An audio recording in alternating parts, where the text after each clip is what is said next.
नमस्कार। छत्तीसगढ़ की 25 बड़ी खबरों में देखिए, सरपंच सुसाइड केस में ठेकेदार बरी, 5 दिन अंधड़ बारिश का अलर्ट, सनरूफ खोलकर युवतियों की मस्ती। इसके साथ ही प्रदेश की राजनीति, अपराध और बड़ी अपडेट से जुड़ी हर अहम खबर सिर्फ एक वीडियो में। बलौदाबाजार में 3 महीने में 8 मौतें, आरोपी रामसहाय गिरफ्तार। बलौदाबाजार जिले के खरवे गांव में 3 महीनों के भीतर हुई 8 संदिग्ध मौतों के मामले में पुलिस ने रामसहाय जायसवाल को गिरफ्तार किया है। पूछताछ के दौरान आरोपी ने कई चौंकाने वाले खुलासे किए हैं। पुलिस के अनुसार वह छोटी छोटी बातों और मजाक को लेकर लोगों से दुश्मनी पाल लेता था और उन्हें नुकसान पहुंचाने की योजना बनाता था। आरोपी के खिलाफ हत्या और जहर देने समेत कुल 9 मामले दर्ज किए गए हैं। मामले का विस्तृत खुलासा जल्द किया जाएगा।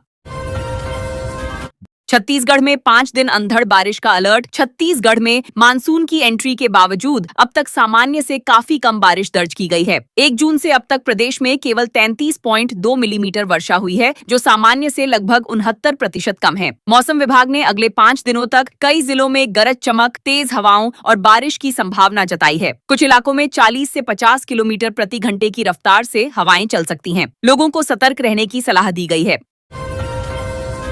चलती कार का सनरूफ खोलकर युवतियों की मस्ती। बिलासपुर में रायपुर बिलासपुर नेशनल हाईवे पर चलती कार में सनरूफ खोलकर स्टंट करने का वीडियो वायरल होने के बाद पुलिस ने कार्रवाई की है। वीडियो में 2 युवतियां सनरूफ से बाहर निकलकर मस्ती करती दिखाई दे रही हैं, जबकि चालक तेज रफ्तार में कार चला रहा था। जांच के बाद पुलिस ने कार चला रहे युवक प्रशांत जायसवाल को गिरफ्तार कर उसके खिलाफ मामला दर्ज किया है। युवतियों को समझाइश देकर छोड़ दिया गया है।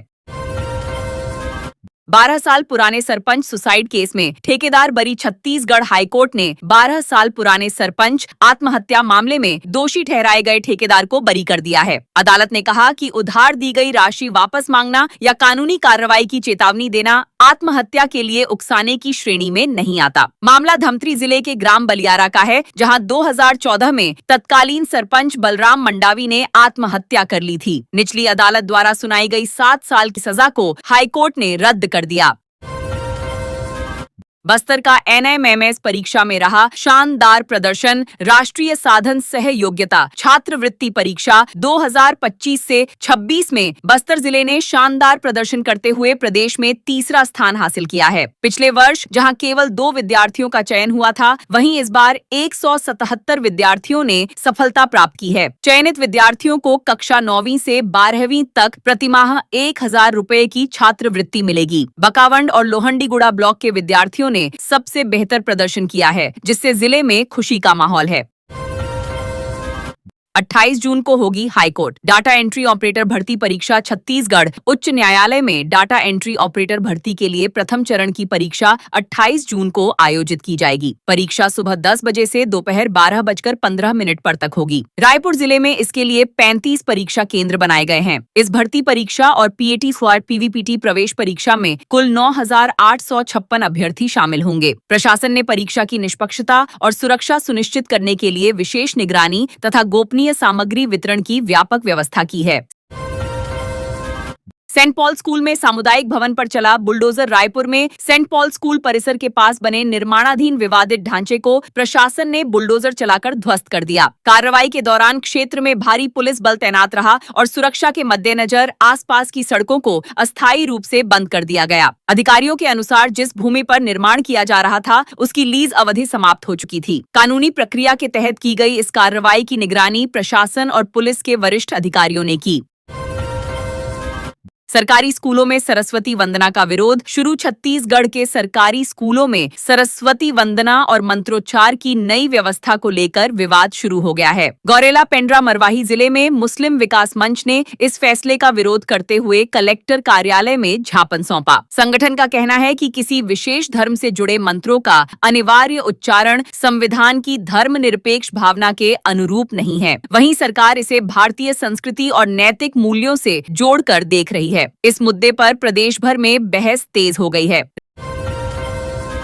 रायपुर में हथियार रखकर घूम रहे आरोपी गिरफ्तार। रायपुर की पुरानी बस्ती थाना पुलिस ने सार्वजनिक स्थान पर धारदार हथियार लेकर घूम रहे 2 युवकों को गिरफ्तार किया है। पुलिस को सूचना मिली थी कि कुछ युवक राहगीरों को डराने और माहौल बिगाड़ने का प्रयास कर रहे हैं। कार्रवाई करते हुए पुलिस ने घेराबंदी कर देवसेन और जितेंद्र सेन को पकड़ लिया। उनके कब्जे से धारदार चाकू बरामद किए गए हैं। पुलिस ने दोनों के खिलाफ संबंधित धाराओं में मामला दर्ज कर आगे की जांच शुरू कर दी है।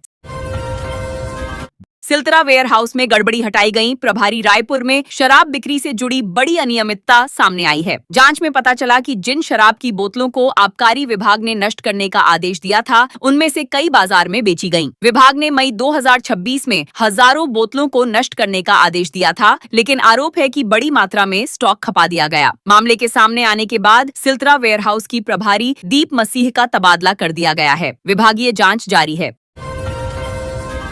महासमुंद में ड्राइवर महासंघ का प्रदर्शन। महासमुंद में छत्तीसगढ़ ड्राइवर महासंघ ने अपनी 15 सूत्रीय मांगों को लेकर रैली निकालकर प्रदर्शन किया। चालक समुदाय ने सामाजिक सुरक्षा, आर्थिक सुविधाओं और कार्यस्थल सुरक्षा से जुड़े मुद्दों पर सरकार से जल्द निर्णय लेने की मांग की है। बड़ी संख्या में ड्राइवर पोस्टर और बैनर लेकर कलेक्ट्रेट पहुंचे तथा मुख्यमंत्री, परिवहन मंत्री और गृह मंत्री के नाम ज्ञापन सौंपा। महासंघ का कहना है कि परिवहन व्यवस्था में अहम भूमिका निभाने के बावजूद उनकी समस्याओं पर पर्याप्त ध्यान नहीं दिया जा रहा है। नकली शराब मामले में फरार आरोपी पर 10,000 का इनाम। रायगढ़ में नकली शराब बनाने वाले गिरोह के मुख्य फरार आरोपी विनय सिंह ठाकुर पर पुलिस ने 10,000 रुपए का इनाम घोषित किया है। आरोपी कई दिनों से गिरफ्तारी से बच रहा है और उसके घर पर चस्पा नोटिस के बावजूद वह पुलिस के सामने पेश नहीं हुआ। पुलिस ने कहा है कि आरोपी की सूचना देने वाले व्यक्ति की पहचान गोपनीय रखी जाएगी। गिरोह के खिलाफ कार्रवाई के बाद पुलिस लगातार आरोपी की तलाश में दबिश दे रही है। 20 साल पुराना जमीन विवाद सुलझा। कांकेर जिले के शांतिपुर गांव में 2 परिवारों के बीच 2 दशक से चल रहा जमीन विवाद आखिरकार सुलझा लिया गया है। भूमि को लेकर लगातार तनाव और मारपीट की घटनाओं के कारण गांव का माहौल प्रभावित हो रहा था। पुलिस अधीक्षक के निर्देश पर दोनों पक्षों के बीच कई दौर की चर्चा कराई गई, जिसके बाद आपसी सहमति से समाधान निकाला गया। प्रशासन का मानना है कि इससे क्षेत्र में शांति और सामाजिक सौहार्द मजबूत होगा। रायगढ़ रेलवे स्टेशन पर यात्री और कैंटीन कर्मचारी के बीच मारपीट। रायगढ़ रेलवे स्टेशन के प्लेटफॉर्म नंबर 1 पर एक यात्री और कैंटीन कर्मचारी के बीच पानी को लेकर शुरू हुआ विवाद मारपीट तक पहुंच गया। घटना का वीडियो सोशल मीडिया पर वायरल हो रहा है। जानकारी के अनुसार यात्री ट्रेन से उतरकर पानी लेने गया था। इसी दौरान दोनों पक्षों में कहासुनी हो गई। देखते ही देखते मामला हाथापाई में बदल गया। हालांकि अब तक किसी भी पक्ष ने पुलिस या रेलवे प्रशासन में औपचारिक शिकायत दर्ज नहीं कराई है। राहुल गांधी के दौरे के बाद कांग्रेस में पोस्टर पर बवाल। राहुल गांधी के छत्तीसगढ़ दौरे के बाद कांग्रेस में पोस्टर राजनीति को लेकर विवाद खड़ा हो गया है। अभनपुर में आयोजित प्रशिक्षण शिविर और स्वागत कार्यक्रम के पोस्टरों में पार्टी के कुछ सह प्रभारियों की तस्वीरें नहीं होने पर नाराजगी जताई गई है। बताया जा रहा है कि इस मामले की शिकायत पार्टी हाईकमान तक पहुंच गई है। सह प्रभारियों का आरोप है कि महत्वपूर्ण कार्यक्रम में उनकी अनदेखी की गई, जिससे संगठन के भीतर असंतोष की स्थिति बनी हुई है। बिलासपुर में कोयले की मिलावटखोरी। मास्टरमाइंड गिरफ्तार। बिलासपुर में कोयले की मिलावट और अफरा तफरी के मामले में पुलिस ने मुख्य आरोपी अजय कुमार सिंह को गिरफ्तार किया है। आरोपी पहले एक कोल डिपो में मुंशी के रूप में काम करता था, लेकिन बाद में खुद अवैध कारोबार में शामिल हो गया। जांच में सामने आया कि उच्च गुणवत्ता वाले कोयले में मिलावट कर आर्थिक लाभ कमाया जा रहा था। कंपनी की शिकायत के बाद पुलिस ने मामला दर्ज कर जाँच शुरू की थी। आरोपी को कोनी क्षेत्र से गिरफ्तार किया गया।